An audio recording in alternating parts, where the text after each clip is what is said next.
Alrighty, it is time for GP Mishiro Town. Round one pairings have been posted as of last night.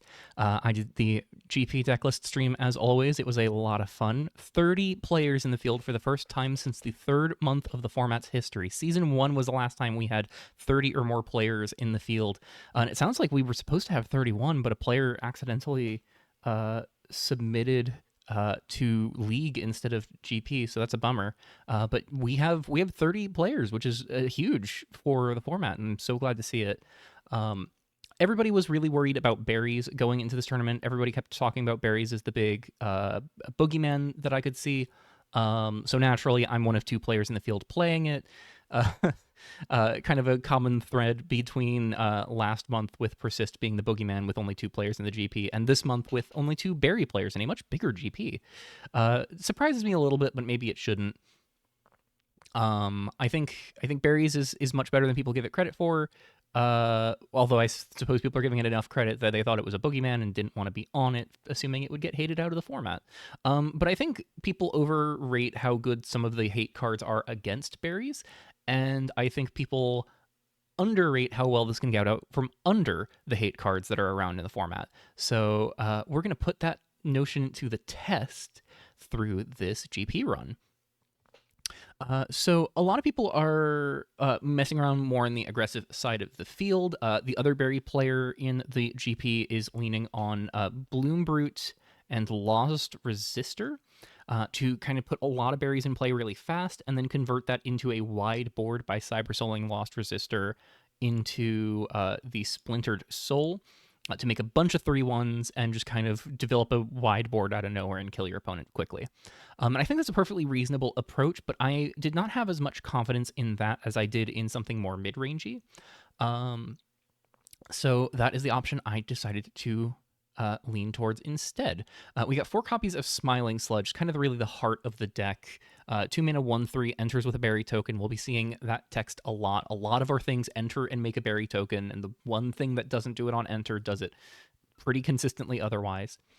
Whenever we sacrifice a non-land permanent, our opponent is going to lose 1 life, and we will gain 1 life. Importantly, that does get stopped by our opponent having hexproof, but to my knowledge, there's only really one card that can provide a player with hexproof, and nobody has brought it to this GP, so we don't have to worry about that. Though I will talk about it a little bit later. Um, the other way we have to push damage over the top is Imposing Iteration. 5 mana with a colorless pip in there for a sorcery that makes us 3/1/1 cyborgs, and then we gain 1 life for each artifact we control, and each opponent loses that much life. These kind of do very similar things. Smiling Sludge wants us to sacrifice our very wide board of berries and kind of just push a bunch of damage to our opponent out of nowhere, whereas Imposing Iteration wants us to still have those berries on board. There's a little bit of tension there between those, but I think 6 was the right number of cards for just kind of things that burst to our opponent. And as much as I think Imposing Iteration is better than I have given it credit for in the past, especially in a deck like this, I didn't really want to go up over 2 copies. 5 mana is a lot, even when we do have some ways to kind of skip ahead on our curve. I really am not super crazy about paying 5 mana for this in a lot of cases when I could just put a Smiling Sludge in play and shoot our opponent for every berry we're sacrificing along the way. Because this deck does sacrifice berries along the way, so our Imposing Iterations are usually going to be for like 7 to 10 damage rather than just killing our opponent outright sometimes. Though they absolutely can kill our opponent outright.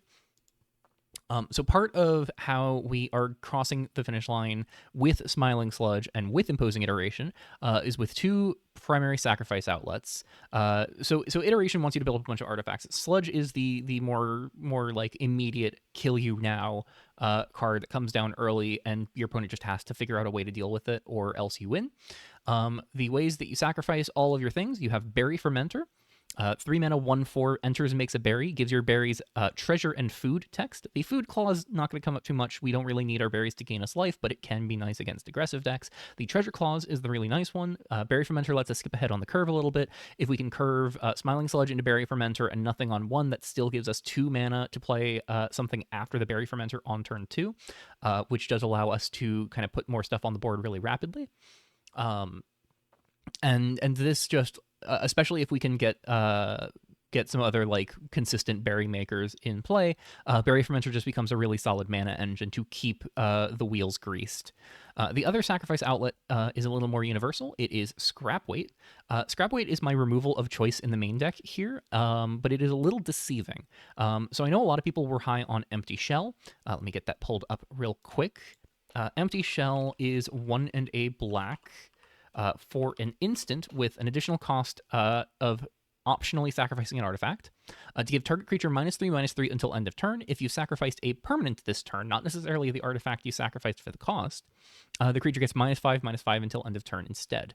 I know a lot of people were pretty high on this in Barry's decks. I think it's the removal I see the most often in Barry's decks. But I honestly think, as good as Empty Shell is, and it is a very good card, do not get me wrong, I think it is kind of limiting yourself a little bit on how far you can push your removal to go. And one of the things that I think was a really big priority here was I wanted my removal to both be able to kill anything I needed off the board, and I wanted my removal to win me the game if I needed it to. And Scrap Weight fills both of those conditions. So first off, Scrap Weight just gives something -1/-1. There are some pretty important creatures in the format that this does just outright kill, which is very nice. Kills Calamity Cat is a big one. Kills Looming Psyhawk, which we'll get to in a little bit. But more importantly, you can sacrifice an artifact at instant speed to destroy the enchanted creature. So for the cost of a single berry and a single black mana at sorcery speed, we can just pick something off the board immediately, put Scrap Weight on it, and immediately sacrifice an artifact to kill the creature it's on, which does a good deal in terms of just kind of removing a problem from the board.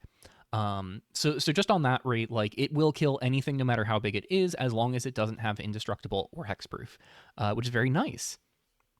The other thing that's really important about Scrap Weight is that it is an instant speed activation to sacrifice an artifact that we can respond to. So one of the things that's nice about both Berry Fermenter and Scrap Weight is if we can get them in play with enough of the things to sacrifice that Smiling Sludge kills, once we have them in play, our opponent's dead. They don't get priority until we have all of our damage on the stack. Because we say we have Smiling Sludge, 7 berries, our opponent's at 7 life, and we cast Scrap Weight. We can even cast Scrap Weight on our Smiling Sludge if our opponent has no creatures.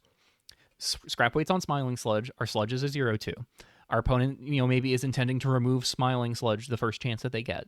So we, now that it has the Scrap Weight on it or something, now maybe they have like a 2 damage spell, and they were waiting for Scrap Weight to come into play.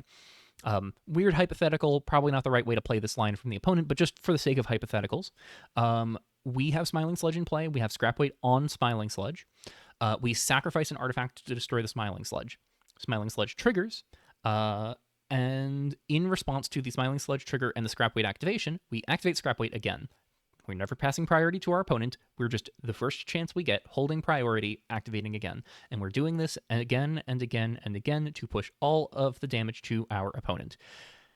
And once we have all the damage that we need on the stack, we pass priority to our opponent, and they have to counter an activated or triggered ability on the stack, probably a triggered ability, considering Smiling Sludge is what's killing them. And if they can't, they're dead. And even if they can, maybe we just push a bit of extra damage. Maybe we have more artifacts than they have life. Berry Fermenter does the same with just berries, but Scrap Weight does it with artifact creatures as well, any artifacts that we have. So it does it with the cyborgs off of Imposing Iteration, and does it off of one of our other creatures, which is really important as well. Moving on from the base way that we kill, we do have a couple other things going on. We have 4 of Cogwork Harvester, just a solid mana dork, eats our berries, eats our other artifacts, and we have 13 instants and sorceries in the deck, so it'll be relatively reliable to make some constructs off of this to put more bodies on the board. And we do want to put like relatively disposable bodies on the board for some of our cards in their draw suite. Speaking of disposable bodies on the board, Pathetic Cocoon is kind of the perfect card for that. We have a playset of these as well. 1 mana 0/3 just blocks decently well, helps us buy some time against aggressive shells, and when it enters and when it dies, we're going to make a berry, so that does help us build up the reserves pretty quickly. We also have 3 of Smart Shopper, a 2-mana 2/2. When it enters, or you cast a creature spell, you create a berry token, but only once each turn. And if 3 or more types of mana were spent to cast that spell, you create 3 of those tokens instead. Not the most relevant bit of text in the world, but notably, because it is types instead of colors, we can use colorless mana off of some of our lands to help cast Berry Fermenter and still make 3 berries off of the Smart Shopper, which is pretty nice. We have Feasting Predator at the 3-drop slot alongside Berry Fermenter on a 3 of. White, a black, and a green for a 3/3 snake with Death Touch. Whenever one or more creatures die, we create a berry token, and whenever it attacks, you may sacrifice a berry to give target creature -1/-1 until end of turn and force it to block this combat if able. This does a couple really important things. This helps us fight the board pretty effectively against decks like Yeji. Against like pretty much anything that's trying to be more mid-rangey, grindy, we can really just kind of push them off the board with Feasting Predator really effectively. But importantly, it also works really well with our draw suite with Cogwork Harvester, sacrificing artifact creatures. We get berries off of Feasting Predator with Pathetic Cocoon. If we sacrifice this for by some way, we get berry off of Feasting Predator. Even in a pinch, there are cases where in the face of a board wipe, maybe we want to activate the Berry Master, which is 4 mana 3/4. When it enters, you make a berry, and if you would create one or more tokens, also create that many berry tokens. And then you can pay 2, sacrifice 2 berries to give up to 1 target creature, +2/+2 until end of turn. Another creature, potentially the same one, -2/-2 until end of turn, though I don't know why you'd choose the same. And you gain 4 life. So usually we'll be using this to buff our creatures, kill our opponent's creatures, and gain us some life. But notably, you can, in the face of a board wipe, activate Berry Master, shoot down one of your own creatures to get another Feasting Predator trigger because it counts 1 or more creatures die. So a board wipe would only yield 1 berry from Feasting Predator, but with Berry Master killing one of our own creatures, we do still get a little bit more value. And if we're sacrificing the berries for Berry Master, that might push more damage with Smiling Sledge. Berry Master is really good for pushing a lot of tokens on the board really quickly. It works very favorably with Imposing Iteration, who makes 3 1/1 cyborgs and 3 berries, then shoots equal to the number of artifacts we control. Also works good with some of our draw suite, like Extraction Ritual, which is kind of the heart of the draw plan here.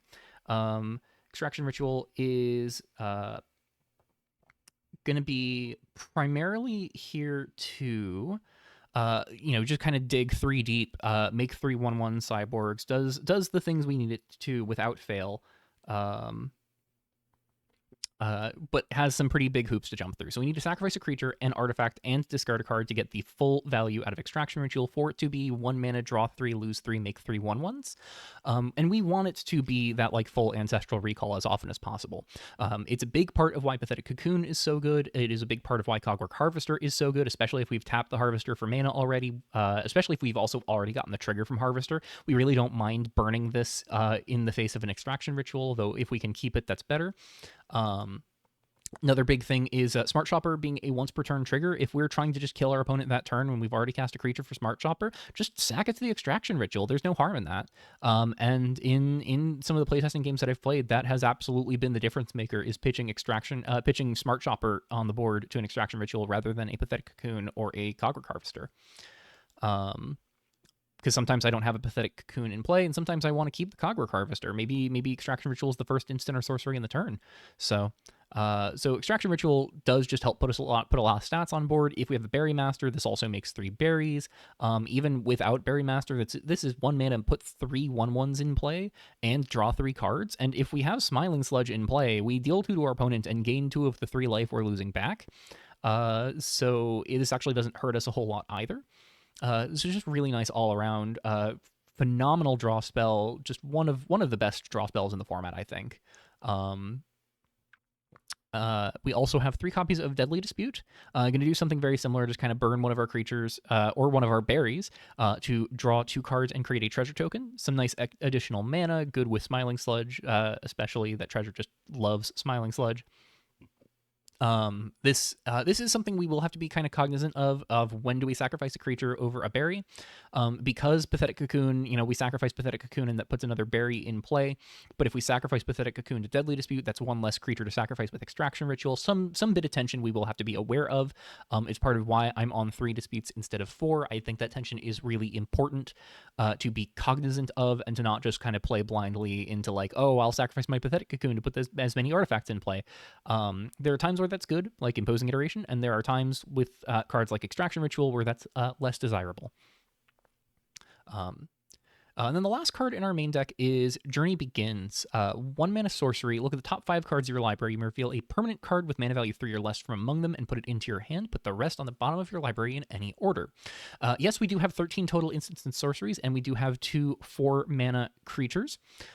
But beyond that, Journey Begins hits 3/4 of our deck just on a baseline, and it hits slightly more than that since we're always going to have at least 1 less instant or sorcery in our deck when we're casting a Journey Begins. But on top of that, Journey does just dig 5 deep and find you what you need to find. Gets us Berry Fermenter more reliably, gets us Smart Shopper more reliably, Feasting Predator more reliably, Scrap Weight, Smiling Sludge.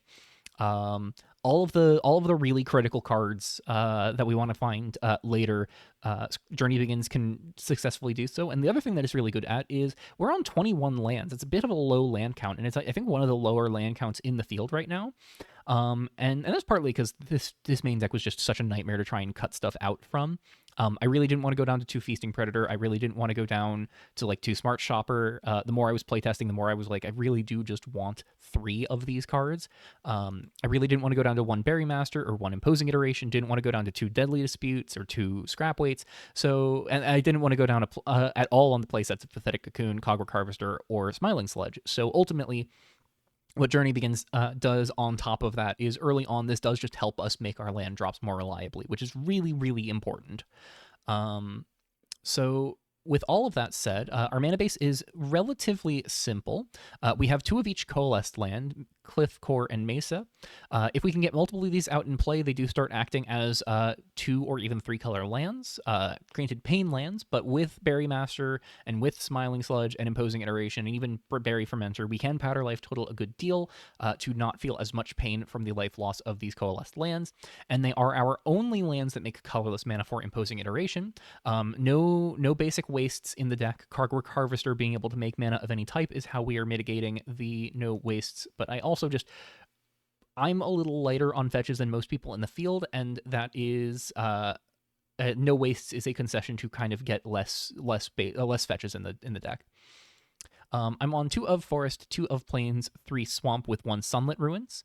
So that is, 2 fetchables of each basic type other than Swamp, 3 fetchables of the Swamp. We really do want to lead on Swamp more reliably, which makes Sunlit Ruins a little better because it is more likely to have a Swamp in play for this to enter untapped. And then we're on 4 Nation Lightvein. I think this is just one of the best ways of fixing in 3-color decks right now. And 2 Primal Fisher, 1 Redeveloped Cityscape. I'm not as high on running a high quantity of these basic fetches as other people in the field are, especially when you're on something like Coalesced lands kind of sneakily being a 4-color deck where you're 3 colors plus colorless. I think having this like overabundance of fetches is really going to be to your detriment. In my playtesting experience with this deck, I really never wanted to see a fetch after the first turn or 2. And so with that in mind, why try and squeeze these extra fetches into the deck when I really don't want to be drawing them after the game has like gone a couple turns. So these are nice in the opening hand. Cityscape especially really good at kind of salvaging low land hands. But I don't really feel super keen on running too many of these fetches, so I'm only on 3. Then finally in the sideboard, we have 5 3-ofs, all of them findable off of Journey Begins to help improve the consistency when we need them. Soul Guide Lantern is our premier graveyard hate for the format. It is just one of the best options around for doing what we need it to. Hungry Blob has absolutely proven itself as a good anti-berries card, but it also has some text against other decks in the format. Can pick off some of the value enchantments in the format, like Phoenix's Touch and Ominous Slaughter if need be. Can also pick off more synergistic deck central cards like Sparks of Revolution, especially if it's transformed into Freedom. Really important to get that off the board. Flags on High could be somewhat worthwhile to get off the board, and it folds in tokens into its removal really cleanly, which does make it a very solid card against berries. Unlikely that will come up too much in the mirror, but one of the things that is nice about berries being, the boogeyman of the format is the best cards, in theory, against the berries deck are also just good against other decks in the field, like Looming Psyhawk. 2 and a white for a 2/1 flash flyer with lifelink, and your opponent can't create tokens. Nice thing about Psyhawk is threefold. First off, it is an artifact creature, so imposing iteration counts it. Cogwork Harvester can sacrifice it in a pinch. It is a more than threefold, actually. This card just does so many good things for the berries deck that it's kind of funny that it's so good against the berries deck as well. It only shuts down our opponent's token creations, which is really nice. It is 2 and a white, so it's really reliable to get it out after a Smart Shopper and have Smart Shopper trigger for the full 3 berries. It's just a flash flyer, which is really relevant for just surprise blockers. Lifelink is really nice in some matchups. And there's a lot of incidental token generation in the format right now. This plays really nicely against Yeji decks trying to take advantage of, it shuts down Yeji's trigger of getting to make extra tokens. Obviously, this shuts down berries. As long as it's in play, berries decks can't put more tokens in play, which does really stem the tide. And on that regard, Looming Slyhawk is absolutely a card we need to be prepared for. Fortunately, 1 toughness means that Scrap Weight kills it on its own. Feasting Predator kills it on its own. Berry Master can pick it off if we have enough berries in play already. So Psyhawk is not untouchable for this deck, thankfully, but I would feel more comfortable just not having to worry about it. But this is a nice stopgap, and it does have relevant text against enough of the rest of the field. Stops Sparks of Revolution, stops Flags on High, stops Ardor. Just enough good things to like here that I'm happy to have Psyhawk around, even if there's only one other berry player in the field. 3 copies of Yeji Resplendent Idol is for the grindier matchups, for the controlling matchups. This will help us take advantage of our opponents trying to remove all of our things, and also take advantage of the mana advantage we can get from Cogwork Harvester and Berry Fermenter to just get additional value out of things in our graveyard. Yeji is one of the best 3-drops in the format right now, and one of the things that Yeji does really well is help you catch back up on the board after losing all of your things. And so with that in mind, Yeji does really good work here. As much as I don't want to be facing up against the other Yeji decks, it's nice that we can weaponize Yeji against them if need be. And one of the things that's really funny is even if we never board in Yeji, this is a card in our sideboard that tells our opponents, hey, you might want to board in Graveyard Hate, because if they don't have an answer for Yeji, if they don't have a plan for Yeji, we get to run them over with value thanks to Yeji. If they do have a plan for Yeji and we don't board it in, they have muddied down their deck with Graveyard Hate that does nothing against what we're doing. The only downside with Yeji is that it does get stopped by Looming Psyhawk, which is already a card our opponents will want to board in against us anyways, so it is something we need to keep in mind. But overall, Yeji does a lot of good things for the plan. I tried to find a way to squeeze her into the main deck, but the main deck, again, was just such a tight fit that it was really hard to find any room for Yeji in the main deck to begin with. Once I get to play some games, once I get a feel for matchups where I know what does and doesn't want to be in the main deck for particular matchups, then boarding stuff like Yeji in gets much easier. But on a baseline, this wasn't something I felt was necessary in the main deck. I kind of wanted to just be all in on the Smiling Sledge kill you plan. And then finally, Gone Pickin' is our catch-all removal spell of choice. This puts a berry in play. This picks off one of anything our opponent controls for as long as it's in play. And Journey Begins can find it. It just kind of does all the things we need it to. I do wish it was more permanent hard removal, but unfortunately, when you're trying to find a permanent with mana value 3 or less, trying to ask for dedicated full-on hard removal is going to be a bit of a tough ask.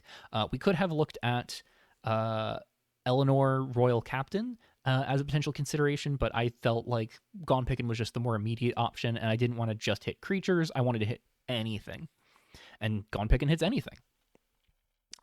Finally, two absences that I think are important to talk about. One very good against us, both very good against us, but one very good specifically against us, and one that could have been in our deck.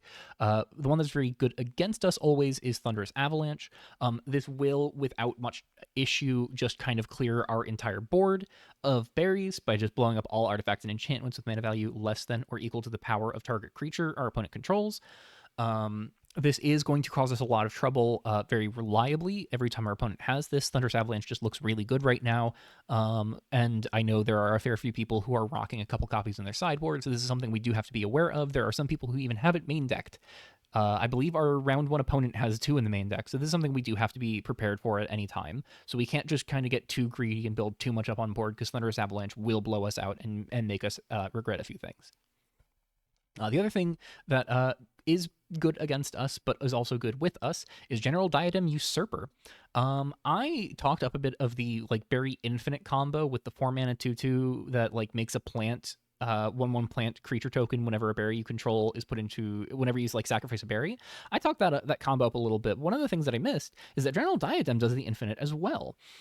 If you sacrifice a berry for General Diadem, you make a 3/3 black Cyborg Knight creature token, and with Berry Master in play, you also get to make a berry token, which you can sacrifice to Diadem to put an infinite number of 3/3 Cyborg Knight creature tokens into play. More importantly than even that is, even without the infinite, General Diadem is actually a really good card for berries. Converts your board of berries into a huge swath of 3/3 cyborgs. Is a sacrifice outlet that sacrifices every other artifact in the deck, sacrifices all of our berries, sacrifices our cyborg tokens off of Extraction Ritual and Imposing Iteration, sacrifices our constructs off of Cogwork Harvester. But even more than all of that, this is converting all of those into artifact creatures that we can then sacrifice to a scrap weight to just double up the amount of damage we're dealing with Smiling Sludge, which is great. And cherry on top, General Diadem gives us hexproof, and it gives herself hexproof as long as you control an artifact creature.